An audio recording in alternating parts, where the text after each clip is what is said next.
Good afternoon, everybody, and welcome to another edition of A's Cast Live, as we'll be getting you ready for the A's and the Rays in Florida coming up here in just a little bit. First pitch is going to be at 4:35.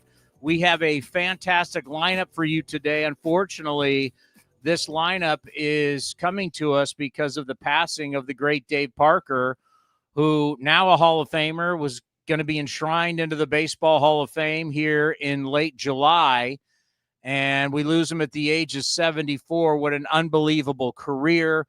We are going to be remembering Dave Parker.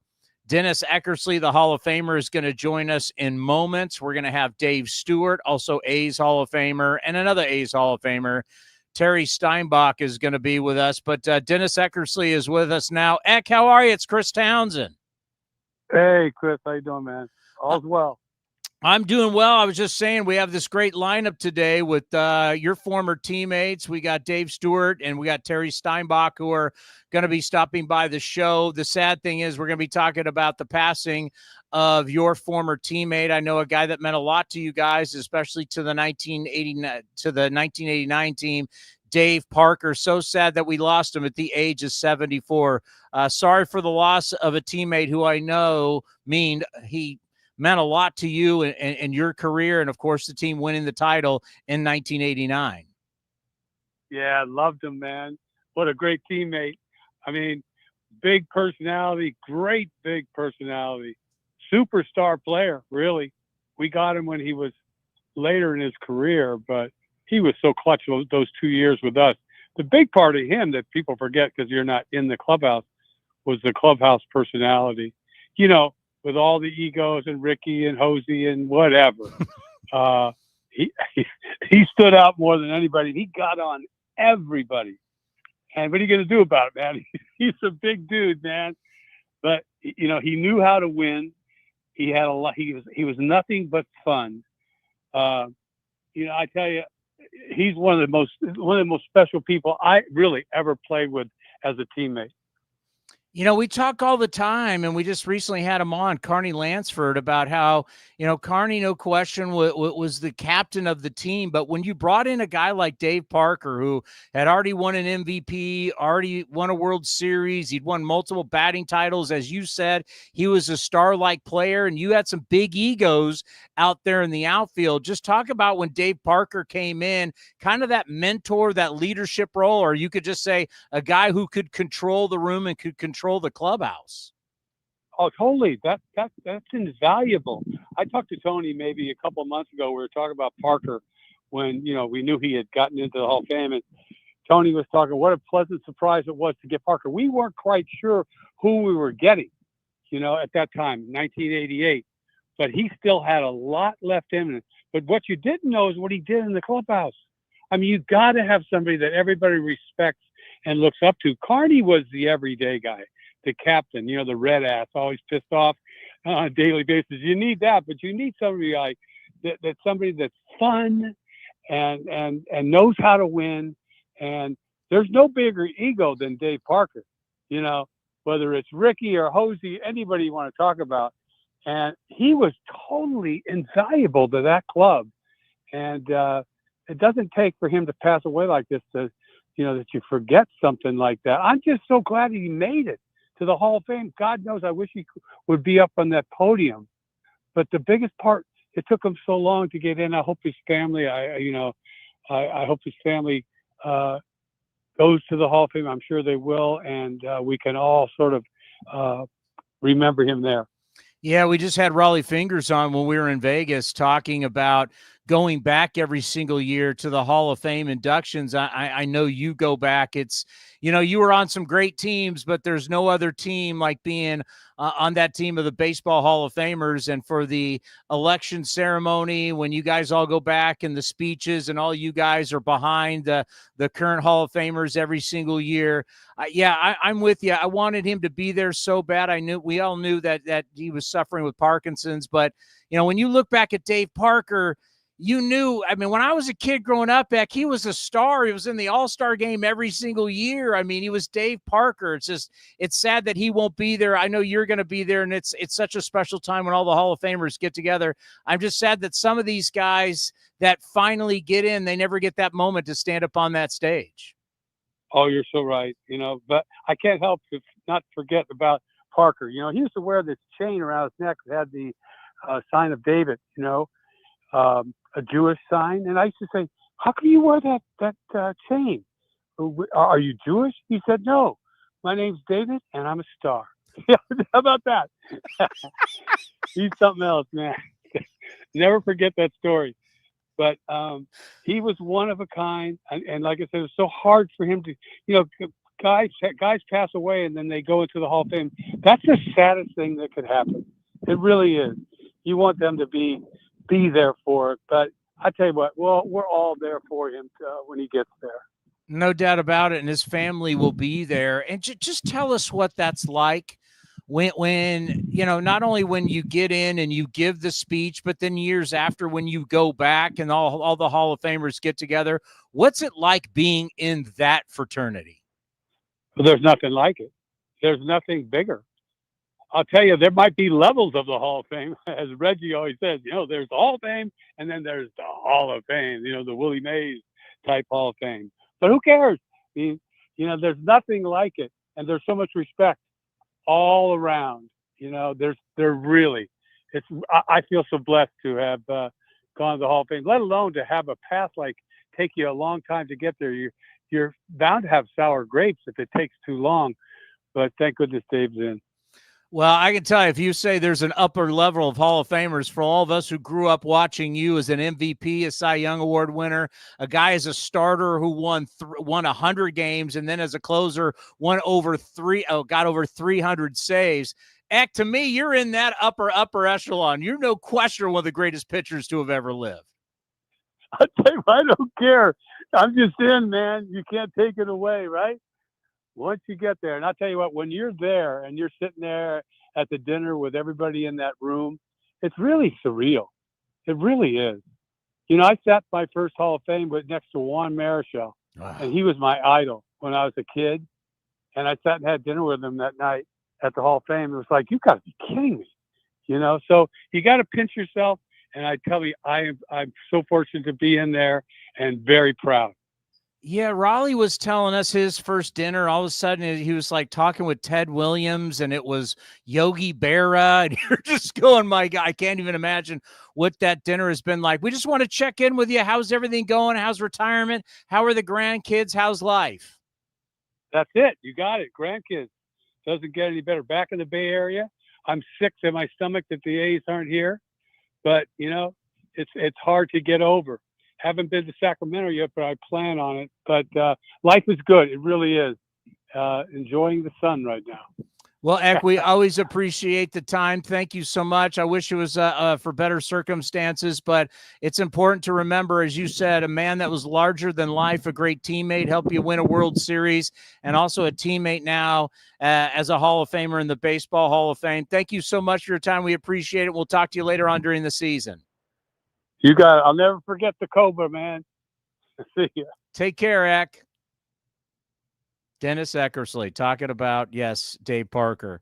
It came down, his passing, while we were live on the air. Would that have been Friday against the Yankees, I want to say?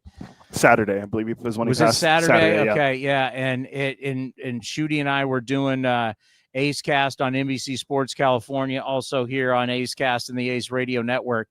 And Shooty was saying something, and it popped up because I always have the mini iPad right there with the box score, and MLB. It popped up the notification that Dave Parker had passed, and I just live on the air. I just was like, oh, he was so close to having that moment that he had waited for so long to be inducted. Now, obviously, with Parkinson's and where he was, he was not well. He was not doing well. We saw that when he went into the Pirates Hall of Fame. But, it's still hard to believe that people looked at Dave Parker's career. I don't even have it in front of me. Off the top of my head, he was a two-time batting champion. I have it all right here. Two-time World Series. Well, I can just tell you this. I'll do it. All right, let's see. Two-time batting champion, two-time World Series champion, MVP. It was 7-time All-Star. And then it's Silver Slugger. It's all that kind of stuff. 3-time Gold Glove winner. He was 3-time Gold Glove winner. Dave Parker was a star player. And that's where it kind of upsets you when we start talking about the Baseball Hall of Fame. Like, well, what the hell is the Hall of Fame? What is the Hall of Fame when star players of their era don't get in? Clearly, he has. Give me the home runs. He has and RBIs. He has 339 career homers and 1,493 career RBI and a 290 career batting average. And what was the OPS? The OPS, I have his OPS plus. It was 121, which is league average is 100. So you're a star player, wins titles, wins major awards, and you don't get in. What are we talking about? Like really, what are we talking? I almost feel like I'm Allen Iverson. Man, it's practice, man. What are we talking about? Talking about practice. Like, how do star players, he was not a marginal guy. I know. I watched his career. Now, we didn't have what we have now where I could watch every single at-bat. But Dave Parker was in every single All-Star game, man. Dave Parker was a World Series champion, a batting title champion. He hit bombs. Dave Parker was a phenomenal player. We have all kinds of these guys. Dale Murphy, phenomenal player. Guys we've had on this show. We've had Dale Murphy on the show. We've had Steve Garvey on the show. We're talking about star players. And they don't get into the Hall of Fame. And we got to go through the Veterans Committee and da-da-da. And it's like, is our sport just getting it? Are we getting it wrong? Then we got the PED guys. I'm sorry. I know it sounds bad, but God, you know what? Barry Bonds is a Hall of Famer. Roger Clemens is a Hall of Fame. It's a joke. How is Sammy Sosa and Mark McGwire not in the Hall of Fame? It's a joke. You're not wrong. Right? This means something to us in our sport. The other sports don't screw it up like this. If you were a great star player, you may say too many guys get in, and I am not a big Hall guy, but I am star players getting in. Because let me tell you something. I'd rather have Dave Parker than Scott Rowland any day of the week. Any day of the week. If you said, my franchise, I'm an owner, I'm a GM, and you're going to give me Scott Rowland or Dave Parker, I'm going Dave Parker 10 out of 10 times. But you're telling me Scott Rowland's a Hall of Famer? The thing that confuses me about I don't mean to disparage, and it sucks when you do that because you're disparaging a guy who's in the Hall of Fame. Scott Rowland was a terrific player, but I'm just making an example of now we're looking at all these different things. I'm like, how can you say Scott Rowland was a better player than that? Well, his defense at third, but man, come on. Dave Parker was a great player. He won 3. That's the thing that confuses me. He won 3 Gold Gloves. If you look at his WAR 7, his peak 7 years where his WAR was like 37.3, which is incredible for right field. I was looking at right fielders in the top 10. Brian Kinney talks about peaks all the time. If you just go off Dave Parker's peak, you're like, it's a no-brainer. It's a no-brainer. He had a 41.1 career WAR, a 40.1 career WAR, but if people say I don't get how it's only 40 when he had all those home runs, the batting average, the RBIs, the OPS. I mean, his defense wasn't that bad. He won 3 Gold Gloves. I don't know. All right, so we'll continue to honor Dave Parker. When's Stu and when's Steiny? Steiny's at 3, Stu's at like around 3:15 right before we go out of the show. Okay. So, yeah, it's sad that this is how we're going to get these guys. This is a terrific lineup by you, Cody, to have the Hall of Famer, A's Hall of Famer, and Baseball Hall of Famer, Dennis Eckersley, and then 2 A's Hall of Famers. And, I mean, a guy that you could make a case should be in the Hall of Fame, Dave Stewart. When you start looking at where we look at pitching, what he did, what we look at pitching now, Dave Stewart, there should be a case, and he'll say about Bob Welch. There's a lot of Tommy John. There's a lot of pitchers out there that you could say, well, I really need to think. We need to rethink this. But Steiny and Dave Stewart going to come up. Coming up on the show in just a little bit. I want a couple of things I want to talk about. And it started yesterday on my drive up to San Francisco before Yankees A's. Mike Chernoff, who runs the Cleveland Guardians, he's their general manager, was on the front office show. We talk about it all the time. It's an absolute great show, Sirius XM, where you got Jim Squared, as Dallas Braden called it, Jim Bowden and Jim Duquette, former GMs, doing. They have all the top, the top guys that are decision makers and the movers and shakers in the game. And so they had the GM of the Guardians up, and he said something, and it's really tough to win and develop at the same time, but that's where we are in baseball. And I don't think anyone's going to disagree with that. So I show up and I start talking to Shooty Babbitt, who's been a scout for 30-something years and a scout for the Athletics. He's just not a TV star. And I started listening to Shooty, and it just makes me think about, wow, our game is at a crossroads of finally figuring out we need to stop being so archaic on everything. Now, when you say, well, today's baseball, it's tough because you got to win and develop at the same time. Well, welcome to what all the other sports do. I draft a kid out of college in the NFL draft. Some of them may contribute right away. Some of them may contribute mid-season. Some may take a year or two. But guess what? They're going to play. You're going to be, at worst, you're going to be on kickoff. You're going to be on punt return. We're going to figure out a way to use your services.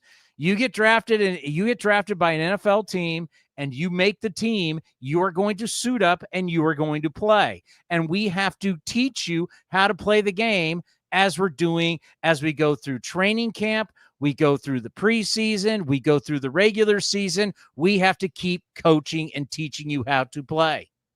Some of the greatest quarterbacks, take a guy like Peyton Manning. Peyton Manning's the first pick overall. 98? 98, yep. First pick overall. He goes to the Colts. He throws the most interceptions in the history of the game as a rookie quarterback. 28, I believe. But guess what? You're going to throw his ass out there, and you're going to keep throwing and throwing and throwing, and you're going to learn how to play. Now, would you call Peyton Manning and the Colts we're going to try and win and develop at the same time? Yeah. No doubt. That's what you do. If I draft you in the NBA, so if I take you in football or the NBA, and I take you with one of the first picks, that certainly means that my team stinks. That's how I got one of these top picks. The Super Bowl champ or the NBA champ does not pick first in the draft. Unless you somehow made a trade years ago and you acquired that pick. But yeah, it very rarely happens like that. So you are drafting a young player, and he is going to play. And you got to figure out how to build your team around him.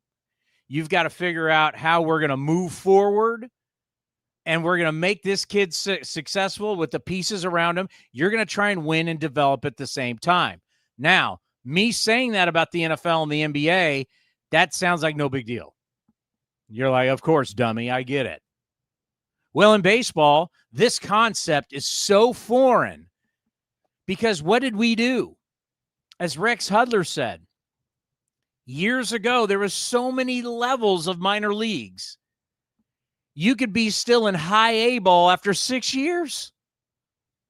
They wanted you to have at least 1,500 at-bats. At least. You're talking guys, what did JT Snow have? Like 1,800 at-bats before it? Because he came up through the Yankees system and then would move on to he made his debut with the Angels. I believe it was the Angels, yeah. How many at-bats did he have in the minor leagues? I remember talking to JT Snow because JT Snow used to be around here on NBC. Can you check his minor league at-bats? Yeah, in minor leagues, he had career in the minor leagues. He had over 2,000. JT Snow, who had a terrific career, he's one of the best defensive first basemen you've ever seen, was a switch hitter, had a very good career. What was his numbers as a big leaguer? Career 268 hitter, 189 homers, 877 RBI, and a 784 OPS. How many years? 16. 16 years in the big leagues. How many years in the minors? According to this, it says 8, but that could be like rehabs and stuff too, but still. What? He had 2,000 at-bats? So here's the problem. And I brought this up yesterday with Shooty. Shooty's from the old guard. They liked you to play so much in the minor leagues that by the time you got to the big leagues, you knew how to play already. Well, yeah, because you'd spent part of your prime in the minor leagues.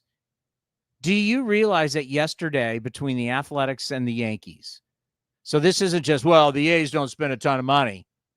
This is the Yankees. You only had 2 guys on the field. At one point, for the majority of the game, you only had 2 guys on the field who were over 30. Judge and Stanton? Oh, Stanton's a DH, so he wouldn't even be on the field. He didn't play. Do we count Severino? I know he only pitched a couple innings. Position players. So you had 18 guys. Judge and Goldschmidt. Goldie. Okay. Okay. Both Yankees, yeah. The days of front offices paying guys well into their 30s is either completely over or it's about to be completely over. You've got to be a special person like an Aaron Judge to have one of these contracts, because we know the minute you start getting into your 30s, things start to change. We don't want to pay you. We know your eyesight goes. We know your legs go. We know you're not the same player. We're not on PEDs anymore, so guys aren't having career years at 37, 38 years old. Those days are over. So I started getting into it with Shooty going, wait a minute. You want to keep a guy in the minor leagues for 6-7 years, and then you don't want to pay him after he's really 30 years old. Well, how long is everybody's career is going to be?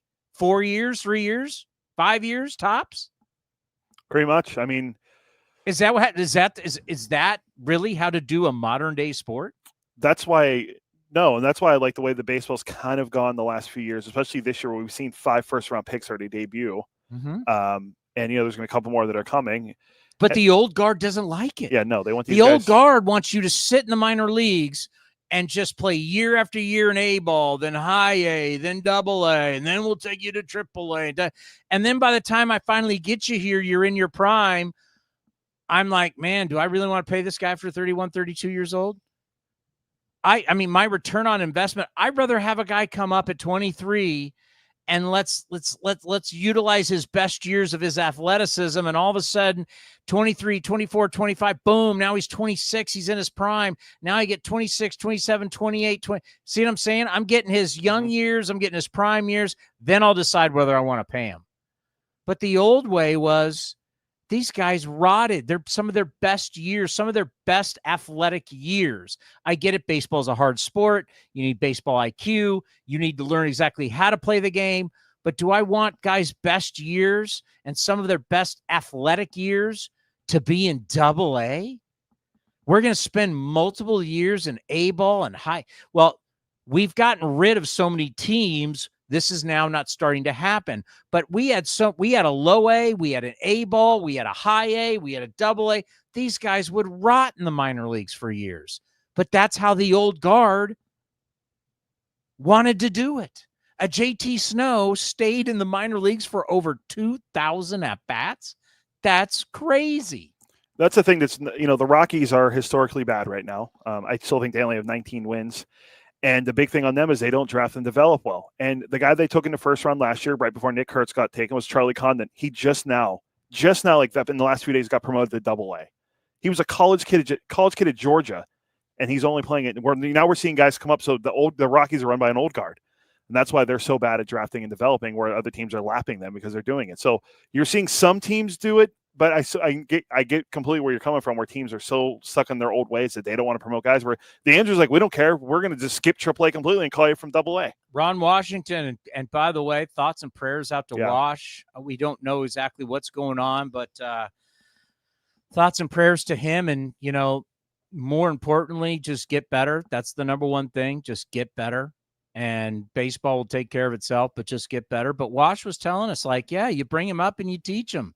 And he grinded them last year because he wanted the kids to learn what the grind was. And let's face it, those teams that we saw like in the 90s, we'll just use the 90s because we started seeing the PEDs. You go back to like when the Orioles had success and you look at their roster that would have like Palmeiro, Ripken, Bonilla, everybody on the team was a mid-30s guy. Brady Anderson. Making a lot of money and on steroids. Brady Anderson. You do not want that. You don't want like that. And remember, the players negotiated this. The players, the fact that it takes 6 years to be a free agent, the players negotiated that. If I was the players, I'd be like, no, because the players didn't want the young guys to make the money. The veterans wanted to make the money. Now this is where they have to rethink how we pay guys. I'd rather pay a guy when he's young and athletic and going into his prime than paying a guy when he's 35.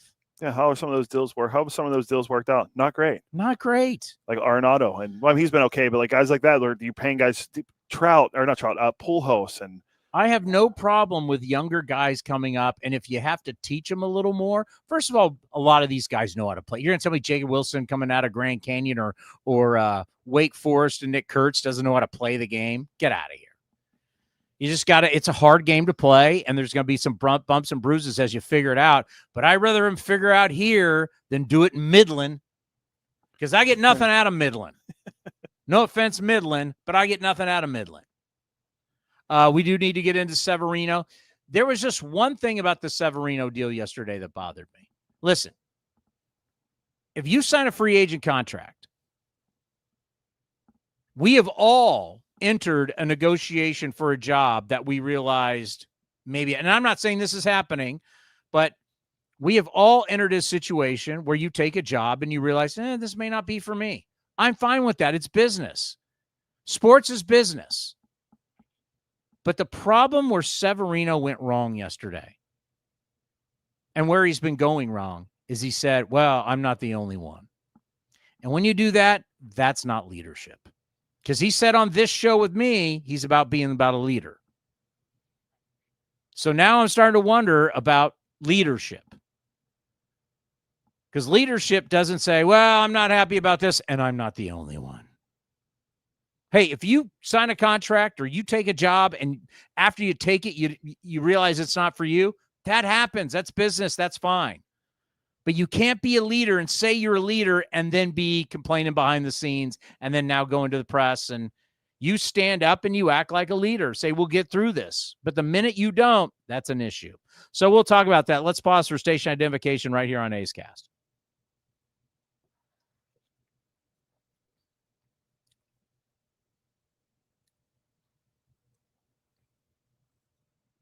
Coming up next, Terry Steinbach, A's Hall of Famer, right here on A's Cast Live. A's assistant general manager Billy Owens joined Towny and Shooty on the show and shared his player comparison for Jacob Wilson. I played against Derek Jeter in the minor leagues. Derek Jeter and Jacob Wilson, they were both the 6th overall pick of the Major League Draft. 6'3", lithe build, going to fill out, innate hand-eye coordination, kind of that all shucks but serious demeanor, focused. I mean, it's a unique skill set, and playing against the captain Derek Jeter, pretty much his whole minor league career. It was 2 or 3 years, but played against him every step of his journey in the minor leagues, and it's 30 years apart. But I played against one of those guys up close and personal. Saw his father, Jack, play a lot. Jacob Wilson reminds me of Derek Jeter. You can watch the full interview at youtube.com/athletics or listen at athletics.com/A'sCast. When it comes to knocking it out of the park, nobody beats Folsom Lake Ford. Folsom Lake Ford is a 7-time Triple Crown Award winner, Ford Motor Company's highest honor, for being the best in customer satisfaction in sales, service, and finance. Step up to the plate for our biggest selection of new Ford models, including the legendary F-150, on sale now. Shop Folsom Lake Ford, your truck headquarters in the Folsom Auto Mall. FolsomLakeFord.com. That ball is out of here.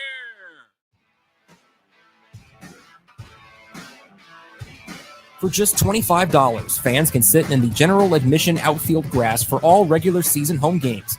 Tickets for that day's game will open up daily at 9 a.m. for purchase at athletics.com/lawn. Sign up to receive A's alerts to receive a text the first morning of each home series as a reminder. For more information, visit athletics.com/lawn.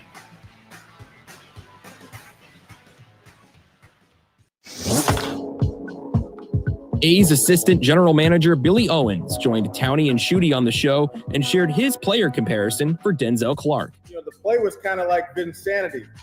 Vince Carter, the great basketball player, and we remember the dunk contest all the way back in 2001. He kind of put his hands up in the air after doing some stuff that we literally have never seen before. But as far as a size, speed, strength, agility component, is probably Megatron. Calvin Johnson, Hall of Fame wide receiver. I think there's been like 3 guys at the combine, NFL combine, that run like a 4.3, 6'5" or taller.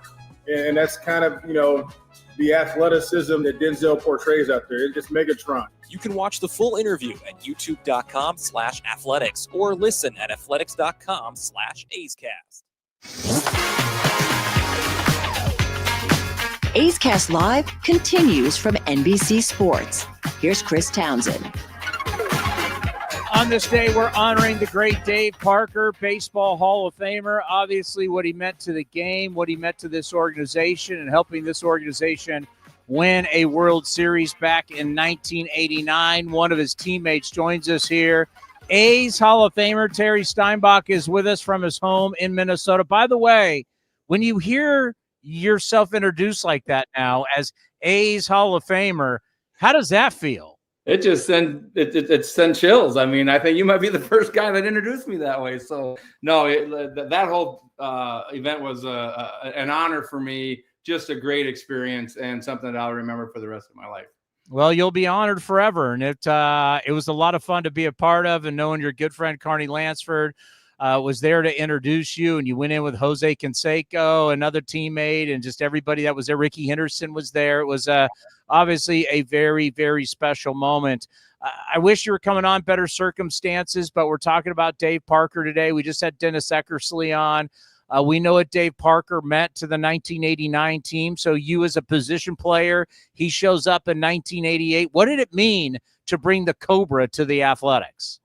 Well, you got to, for a younger player, me, that was only my second year, third year, as an A, and to have the presence, the person of a Dave Parker. I mean, all we had to do was look up his credentials, and holy cow! I mean, it was a phenomenal person.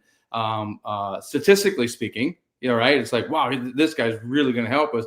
But I had no idea the character that he brought into the clubhouse, the fun, the excitement, the laughing, the keeping the guys loose, but then still had a tremendous amount of baseball professionalism to offer to the A's. I just think about great teams also come with big egos. It's 25 different guys. There's a lot going on.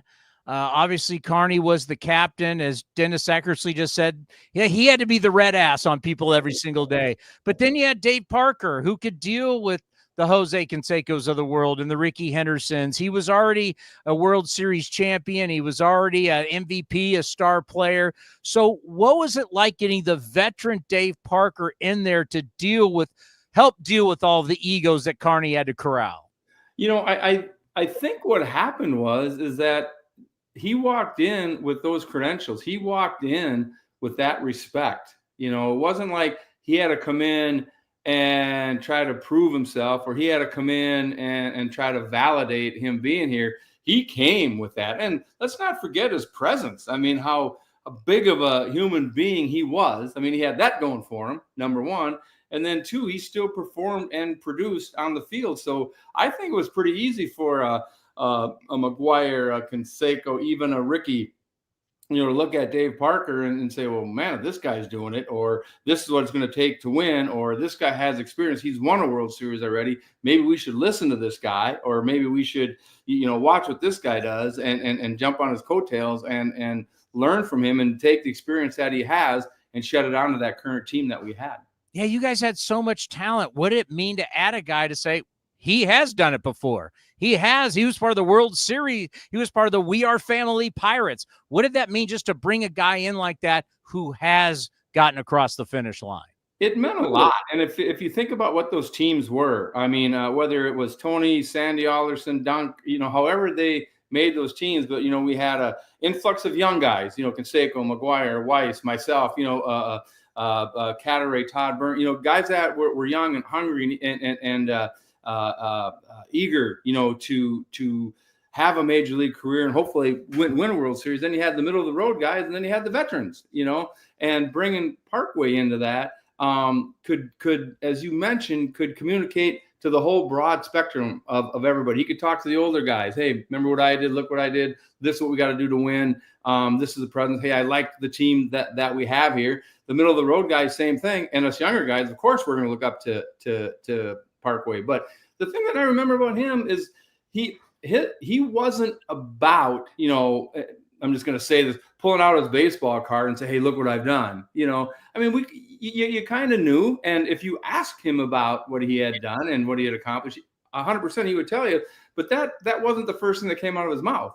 I mean, he was a 88, 89 Oakland A's player. All right. He wanted to be part of that team. He had a World Series that he wanted to win. All right. And he focused on the team that we had right there. He didn't live in the past, if that makes sense. You know? So, yeah, he was – and that I think just made him fit in even better, with everybody. It's like he had more to accomplish. There was more to get for his career. 100%, yeah. And I love the way he went about it. Like, again, you run into all different types of personalities in MLB, but, the guys that come in, well, I did this in whatever year and I won this and I was MVP and I won a batting title, he didn't, that wasn't the first thing that came out. And I think that's what made him such a fantastic teammate and a guy that, I was honored, to be on my team and honored to win that World Series with. One thing I remember, I was in high school at the time and he would come on deck and he'd swing that sledgehammer. And I remember just saying how intimidating that was. A guy that big swinging a sledgehammer. You're a pitcher looking up. What the hell are you thinking about if you're a pitcher and you're looking over there and he's not swinging a bat with a donut on it. He's swinging a sledgehammer. He was, I mean, all those things were if being out of the game as long as we are now, and then you go back and look at the cast of characters that we had, all positive, you know what I mean? But he fit right in. You know what I mean? He did his thing. And it wasn't like, oh, that's not how we do it here. No, that's whatever you got to do to get ready. You want to swing a sledgehammer, swing the sledgehammer. It was all about, as Tony would always say, whatever happens between the white lines, all right, that's what I care about. What you guys do, kind of on the side, go ahead and do it. But let's not have that affect what it's going to take for us to win a World Series. It's so interesting how these older players you were around, how they would affect your career, and then how you would handle yourself years later as you would become a veteran guy and people would look up to you. And I'm thinking about the young guys that we have now when you start talking about Jacob Wilson and Lawrence Butler and Nick Kurtz. Like, what advice would you give to these young guys about soaking up everything you can from veteran-type players? Because, as I've told them, we're not too long from when you guys will be those veteran guys, just like at some point you became that guy. Man, I don't think I could sum it up in one sentence, but, as a catcher, a young catcher, what I learned from Dave Stewart, I just happened to turn on TV last night and they were showing Stu's no-hitter. So I watched the last 5 innings of that, the no-hitter in Toronto. What Welchie taught us, what Eck taught me, pitching, catching, Mike Moore. I mean, those guys were great teachers that helped me turn into the catcher that I was as far as the game calling aspect of it. Then you had the positional players, Carney and Dave Hindu, talking about defensive strategies. Here I'm behind the plate. Why is Hindu moving over here? Why is he moving over there? You learned about that, and then obviously the offensive part, when you're talking to, Carney, who won a silver bat, and Hindu, who was known for, his clutch hitting, Ricky for him doing what he did. And those guys were all willing, if you were willing to listen, kind of close your mouth and open your ears, there was so much information that we could pick up from those guys. And it 100% helped me. The only thing that I wish I would have been able to do or had to do would have been able to, as a veteran, share a postseason, hopefully World Series experience with some of the younger players that I ended up finishing my career with playing, whether it would have been Minnesota, Oakland, wherever. That's the only part, in my opinion, I think that I missed. The stuff that the guys I mentioned taught me and the experiences that I gained from them. All right. I wish, we could have shared it with the younger guys, but shared it to the highest level. Stu always said they mess with you a little bit as a young catcher. Well, which part do you want me to say about Stu? Some story about a bucket of beers. I just remember those multiple things that he said they got you a few times.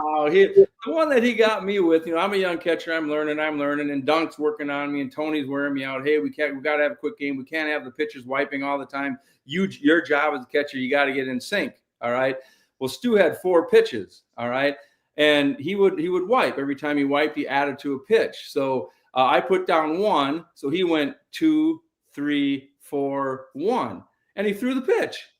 And so I don't know, it's the pitch that I called. So we get out of that inning or after the game, we're sitting there around that table having a bucket of beer, talking about how the game went.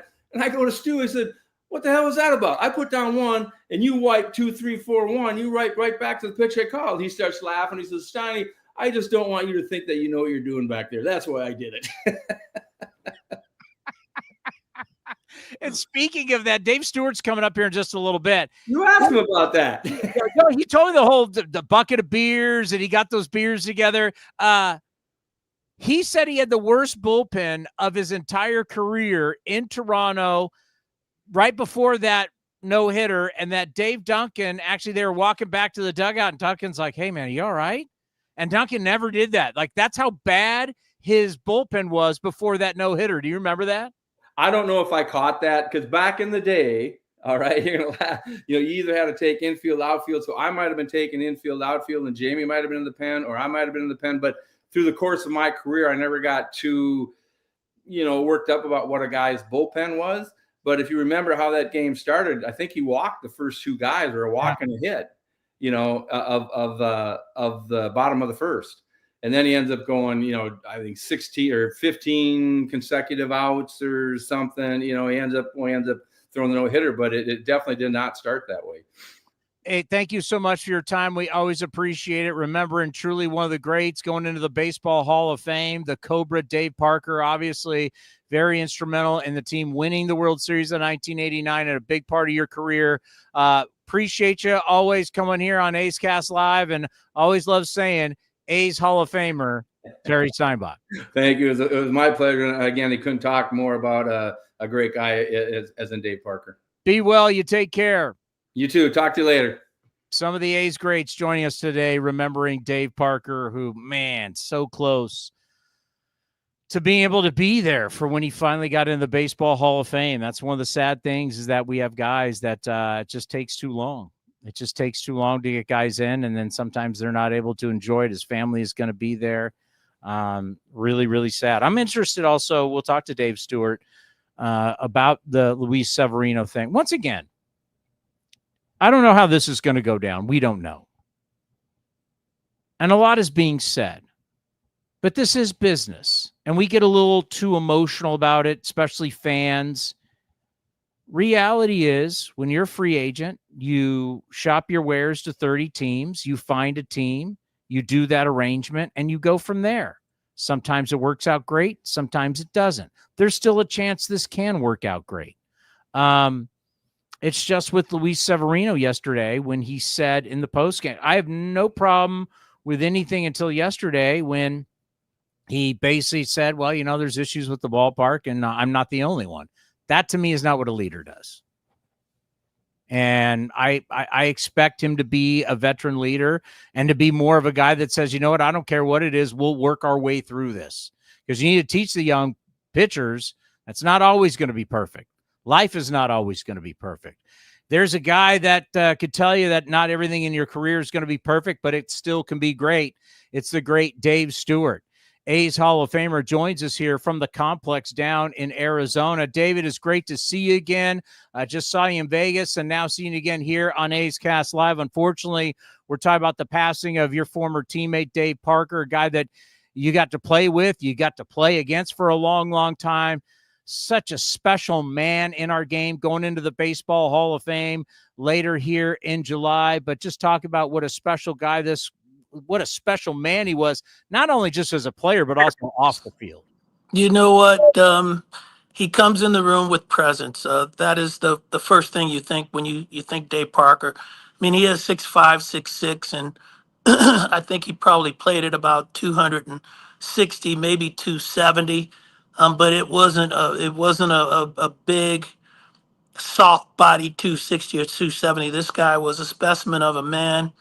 And as I said, when you look at the teams he's played on, the things that he's done in the game, you watch the highlights about Dave Parker, you always see him doing something great.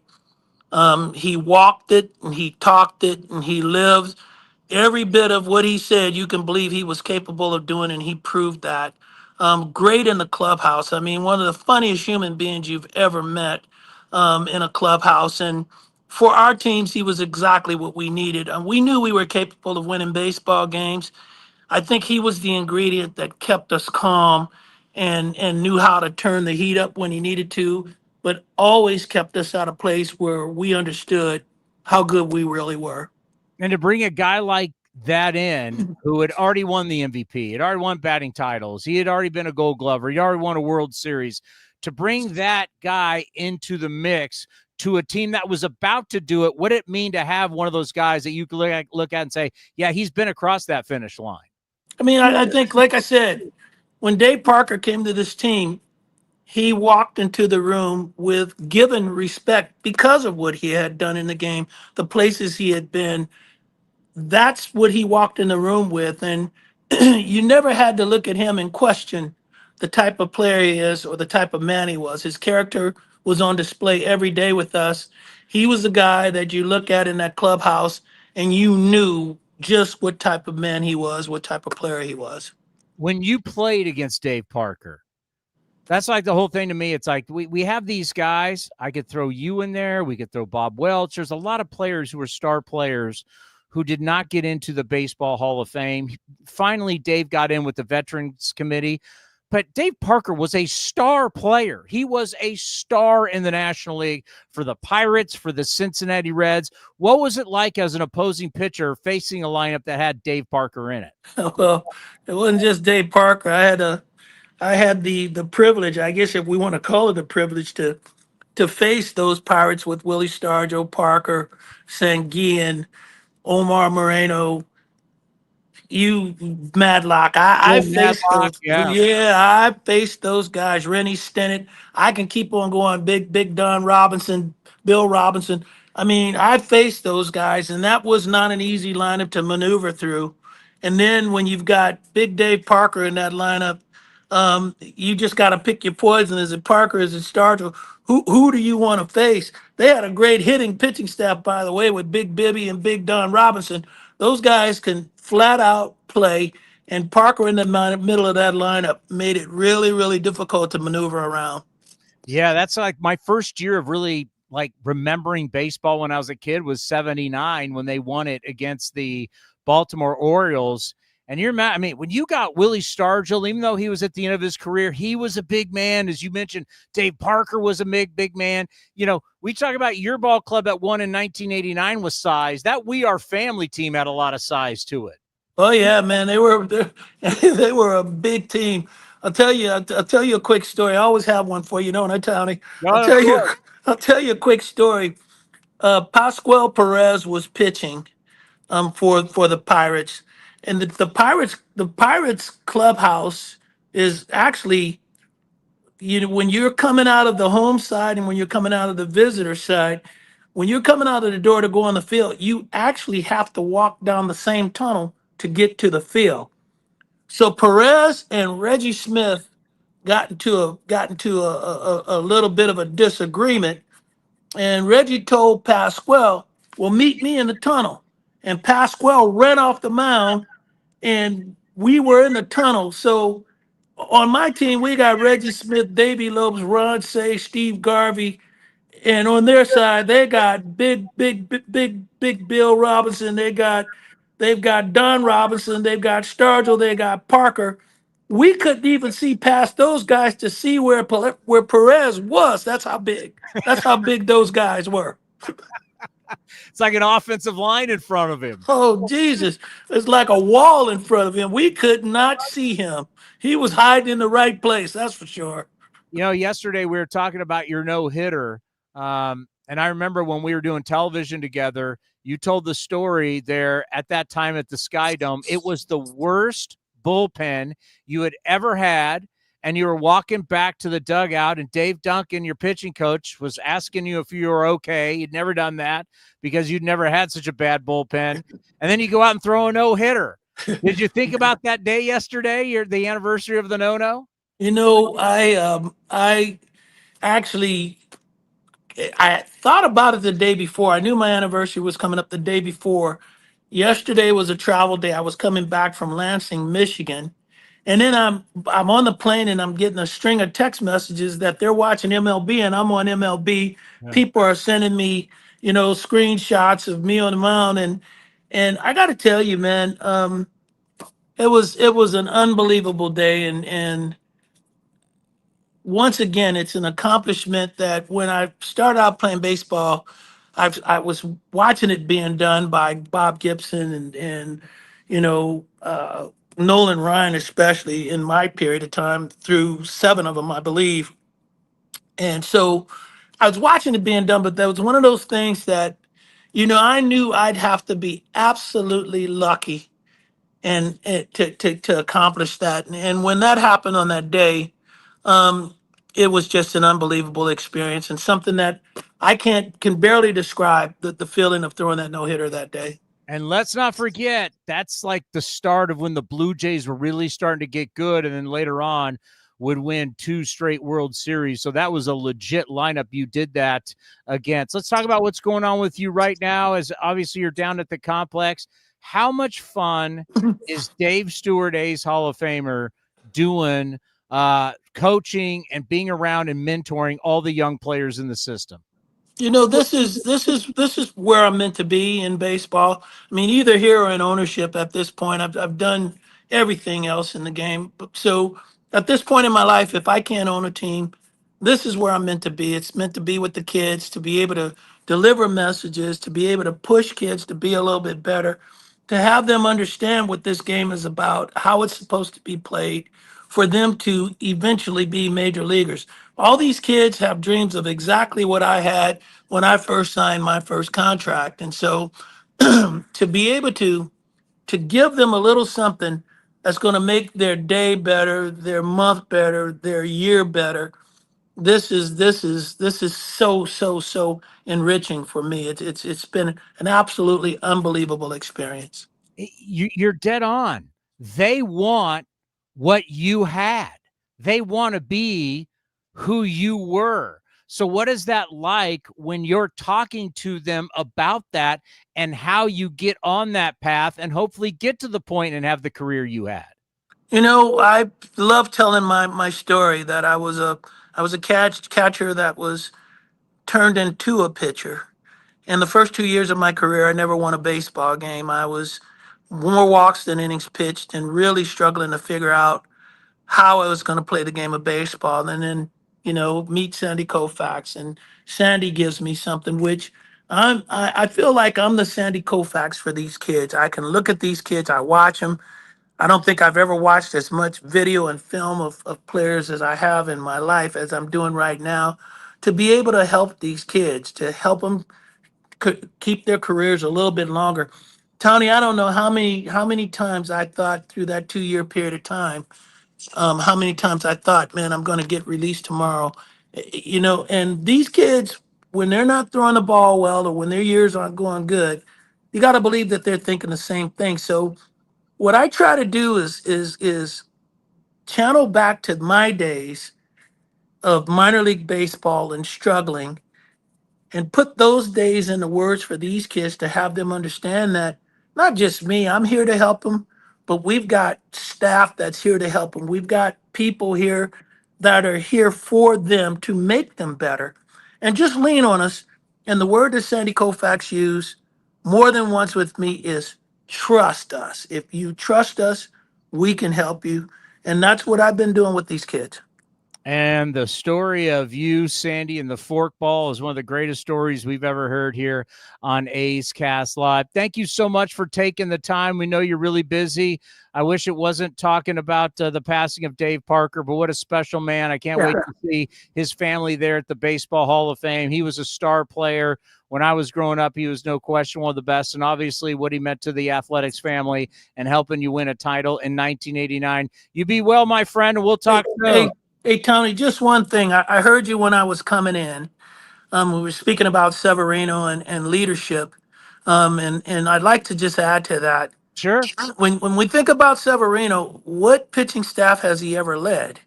He's never been the lead guy on a pitching staff. And so, not giving him a pardon. He's in this time is learning to be a leader of a staff as well. My belief is that JP Sears is the leader of this staff, and I've said that from day one. But Severino has come here, and he has been the opening day guy. And this is a guy that I think, a lot of our staff, they're looking at. I don't know how they're looking at him in particular. I don't know if they're looking at him in a positive or if they're looking at him in a negative. But what I do know is that we've got enough guys, JP Sears in particular. When you say that, other guys are saying it too, my offer to that would be speak for yourself. Don't speak for the other guys, because we've got guys that have been here that have endured a lot. We've got some guys in that clubhouse that have gone through 100-loss seasons, terrible 100-loss seasons, and they've been able to survive. So, when something is being said, let's first understand this guy's never led a staff. This is the first time he's been appointed the number one guy for a staff. But let's also remember the guys that he's surrounded by. We've got some good professionals in that. Oh no, what happened to him?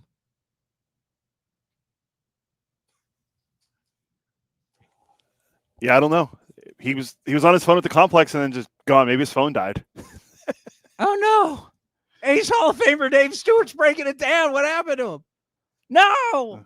Yeah, he's not back yet either, but we got to go. I